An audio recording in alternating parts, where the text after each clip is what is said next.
yang berjanji dusta. Wah, rupanya ranting juga bisa berdusta. Bagaimana ranting itu bisa berdusta? Jangan potong, bos. Besok saya berbuah. Belum bisa besok. Tahun depan jangan potong. Tahun depan saya akan berbuah. Tahun depannya lagi dia bilang, jangan potong, saya akan berbuah. Kira-kira begitu gambarannya. Akulah pokok anggur yang benar, dan kamulah rantingnya. Jemaat yang dikasihi Tuhan, pertama sebenarnya pembicaraan ini diawali dengan kata, akulah terang dunia, kamu garam dunia. Oh begitu. Lalu katakan, akulah pokok anggur yang benar. Mengapa ranting ternyata kemudian didapati berdusta?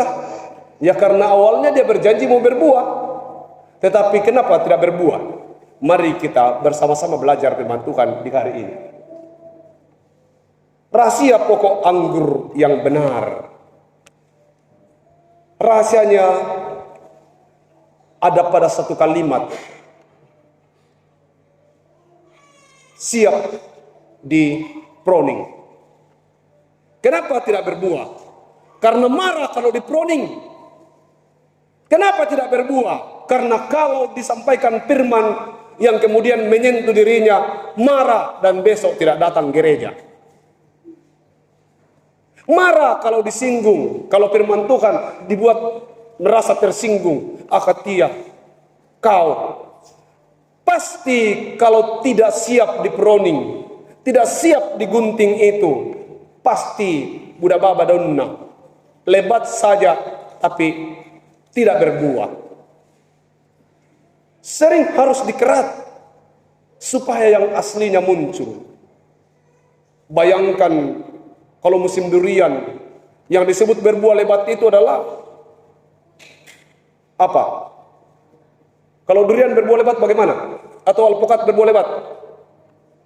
Dicari bambu baru ditopang, itu baru berbuah lebat. Kalau tidak ada ditopang itu biasa saja. Kira-kira begini gambarannya. Kita di mana? Yang pertama, setiap ranting padaku yang tidak berbuah di apa? Dipotongnya. Itu yang pertama. Anda di mana? Kalau tidak berbuah ya dipotong. Kalau Anda merasa berbuah, ya tidak mungkin dipotong. Tidak berbuah. Yang kedua, ternyata ada 4 tingkatan. Tingkatan yang kedua itu adalah, dan setiap ranting yang berbuah dibersihkannya. Apa ji? Kira rajin sekali gak gereja. Kenapa banyak masalah? Kenapa? Saya kira saya pagi berdoa, baca Alkitab. Saya paling rajin bakti sosial, gotong royong. Saya paling banyak berbuat ini begitu. Kenapa? Saya kira saya orang baik. Kenapa ada orang tidak baik terhadap saya? Saudara, setiap ranting yang berbuah dibersihkan. Salah tanggapan ke kita. Ya ada mau masalah. Kalau ada masalah dia bilang, aduh Tuhan tidak sayang saya. Kenapa saya yang setia ini? Kenapa saya yang sedang belajar berbuah ini punya masalah, menghadapi masalah? Maksudnya supaya apa? Di pruning untuk apa? Tahap 3. Supaya ia lebih banyak berbuah. Tahap ketiga itu lebih banyak berbuah. Jadi kalau kita sedang berbuah, tapi kita semua datang pemangkas lalu memotong ranting yang ke arah sebelah sana, sakit. Tapi maksudnya apa? Bukan kemudian katakan, ya sudah mi, takut tua kau. Kita yang rajin ke gereja, kita yang rajin ibadah, kita terus dipamandai, kita terus dikhotbai, dan seterusnya. Supaya ia lebih banyak berbuah. Masih ada tingkat ke atasnya. Tingkat yang keempat. Barang siapa tinggal dalam aku, dan aku di dalam dia, bukan banyak berbuah, dia berbuah banyak. Beda itu banyak berbuah dan berbuah banyak. Ini yang ditulak, ini yang diambilkan bambu, toh ditopang karena dia berbuah banyak. Bapak Ibu, saudara-saudara, ada tingkat mana? Satu, tidak berbuah. Pepaya laki toh, tidak berbuah, berbunga terus, tapi tidak pernah berbuah. Walaupun laku juga.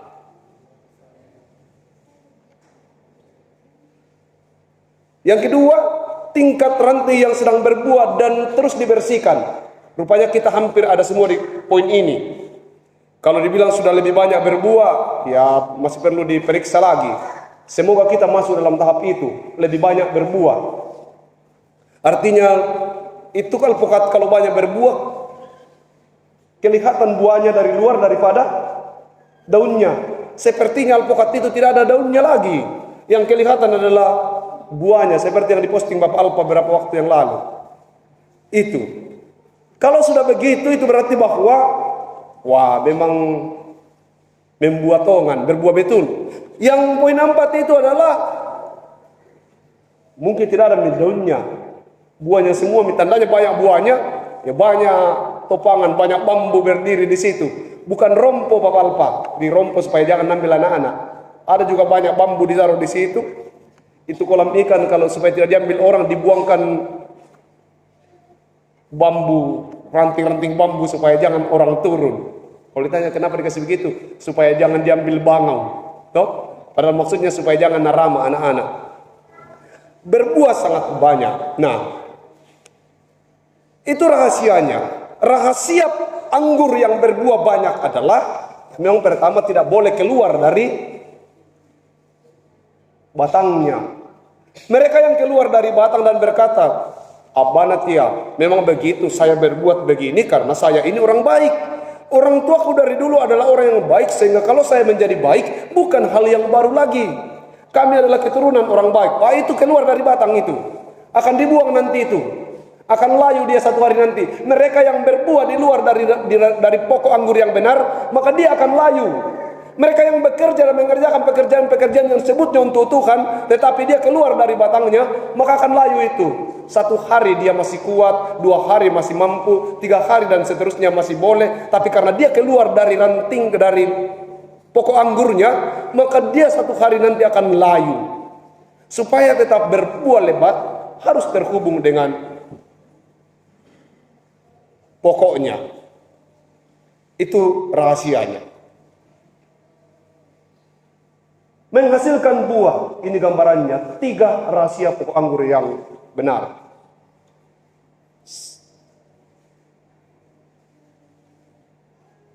Next view. Tadi tidak berbuah, yang kedua berbuah, yang ketiga lebih banyak buah, yang keempat berbuah banyak. Pada tahap yang keempat itu menjadi tujuan banyak orang, yaitu berbuah banyak. Kemudian,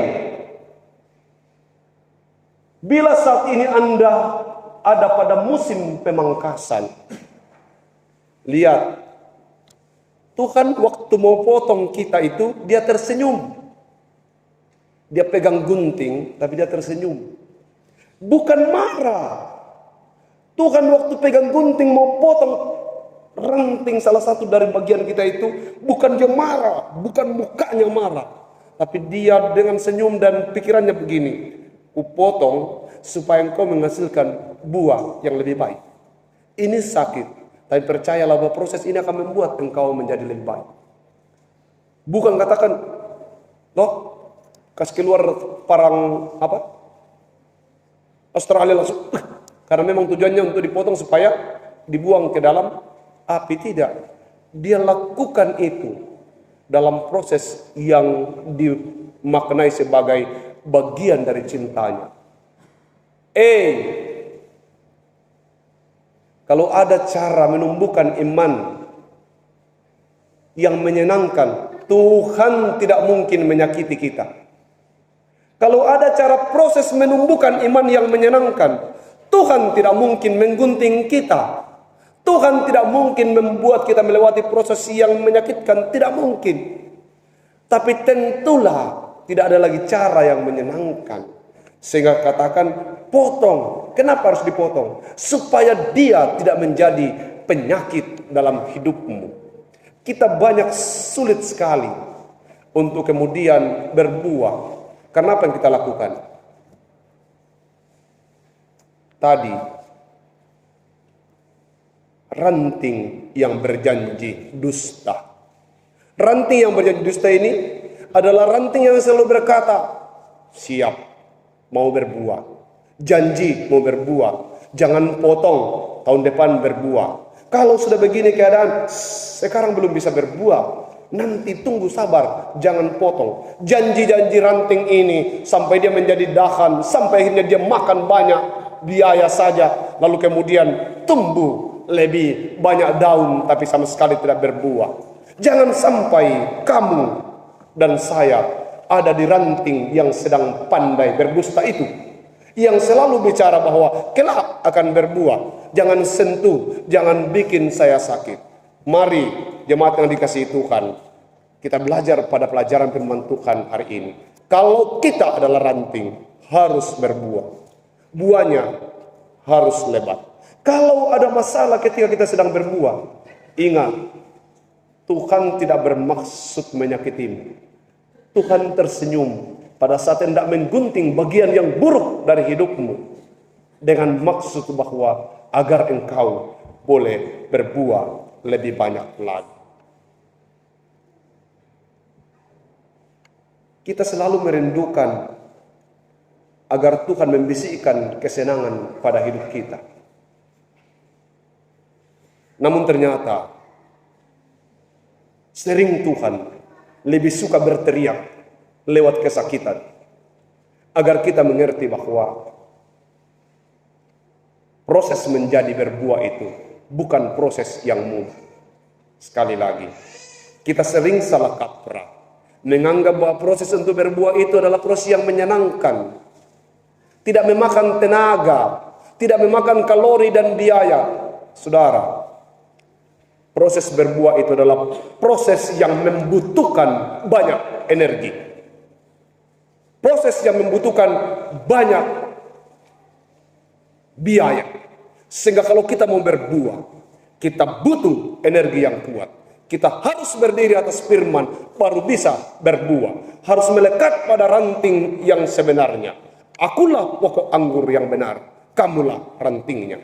Apalah artinya kamu menjadi ranting kalau tidak memberi buah? Yang terakhir dari bacaan itu dikatakan, tinggallah dalam aku. Dan apa yang terjadi kalau kita tinggal di dalam dia? Bacaan kita mengatakan, jikalau kamu tinggal di dalam aku, baca baik-baik ini, jikalau kamu tinggal di dalam aku dan firmanku tinggal di dalam kamu, mintalah apa saja yang kamu kehendaki, dan kamu akan menerimanya. Mintalah apa saja yang kamu kehendaki, dan kamu akan menerimanya. Kita pasti berkata, Tuhan, berkali-kali aku meminta, tapi aku tidak menerimanya. Mana janji dari firman-Mu? Jangan-jangan bukan saya lah ranting yang berbohong, atau ranting yang berdusta, tapi engkau pokok yang berdusta, batang yang berdusta. Kenapa? Biasa timbul dalam hati kita kecurigaan terhadap Tuhan. Wah, jangan-jangan bukan kami ranting yang tidak berbuah, tapi pokok yang mulai berbohong, batang yang berbohong.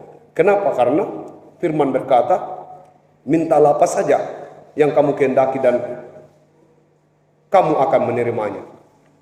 Itu bagian B. Ada bagian A-nya yang berkata, jikalau kamu tinggal di dalam aku dan firmanku di dalam kamu, itu intinya. Apa yang diminta? Yang diminta orang yang tinggal di dalam aku dan firmanku di dalamnya pasti berbeda. Yang diminta ranting yang tidak tinggal di dalam aku. Ranting yang tinggal dan menyatu dengan pokok akan meminta apa? Agar dari hidupku namamu dimuliakan. Agar aku berbuah untuk kemuliaan bagi namamu. Itu pasti permintaan ranting yang benar. Selamat mempersiapkan diri dan mengoreksi diri kita. Jangan sampai kita menjadi ranting yang berdusta, yang berjanji untuk berbuah sampai Tuhan datang, tak pernah juga memberi buah. Hanya seperti pepaya jantan, berbunga terus, tapi sampai dia mati, dia tidak pernah berbuah. Bunga-bunga itu adalah janji-janji bahwa kelak saya akan berbuah, tapi sampai akhir hidupnya dia tidak berbuah. Berhati-hati juga menjadi pepaya betina. Betina atau perempuan ini pepaya?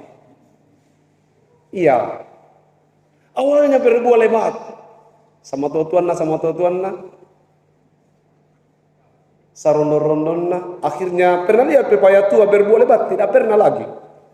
Biasanya kalau di usia sudah tua, si mesak merabuanna, satu-satu buahnya, daunnya tinggal 2. Lama-kelamaan mengecil batang, ujung-ujungnya akhirnya matilah pepaya betina itu. Walaupun awalnya berbuah sangat lebat.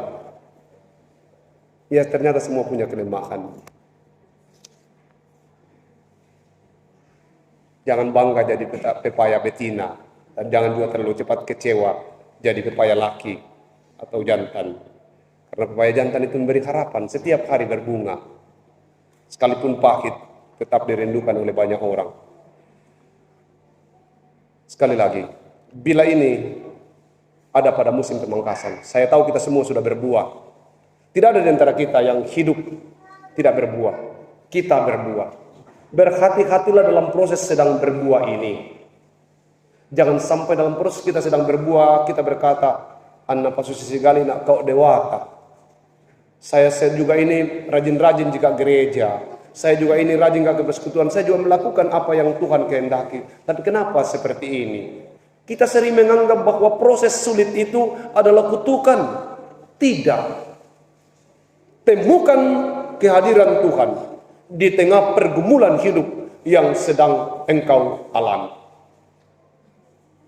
Temukan kehadiran Tuhan di tengah pergumulan hidup yang engkau sudah alami. Berhenti berjanji dusta. Berbuahlah sekarang sebelum engkau dipotong dan dibuang ke pembakaran. Jika kehidupanmu menghasilkan buah yang banyak, maka Tuhan akan mengundangmu untuk tinggal bersamanya. Bukan tidak mungkin Tuhan bisa menggunakan metode atau cara yang membuat engkau senang menjalani hidupmu. Tapi ingat bahwa penting juga ada penderitaan-penderitaan yang membuat engkau mengerti bahwa hidup ini adalah proses untuk berbuah lebih baik lagi atau lebih banyak lagi. Dalam proses hidup ini, Tuhan menolong kita dengan mengambil 9 langkah menghampiri kita. Jadi lebih banyak langkahnya Tuhan untuk menolong kita. 9. Ada 10 langkah dalam hidup ini. Tuhan sudah melangkah 9. Tapi tidak untuk langkah ke-10. Kenapa? Tuhan menunggu kita untuk maju melangkah 1 langkah. Langkah itu disebut langkah pertobatan. Saya ulangi. Tuhan sudah mengambil 10 langkah. Tuhan sudah mengambil 9 langkah. Kalau dalam hidup ini ada 10 langkah. Tapi dia berhenti pada langkah yang ke-9. Dan tidak akan melangkah lagi. Kenapa? Karena dia sedang menunggu saudara untuk melangkah 1 langkah. Langkah itu disebut langkah pertobatan. Tuhan sudah merawat kita dalam cinta dan kasih-Nya untuk berbuah. 1 langkah lagi, berbuahlah.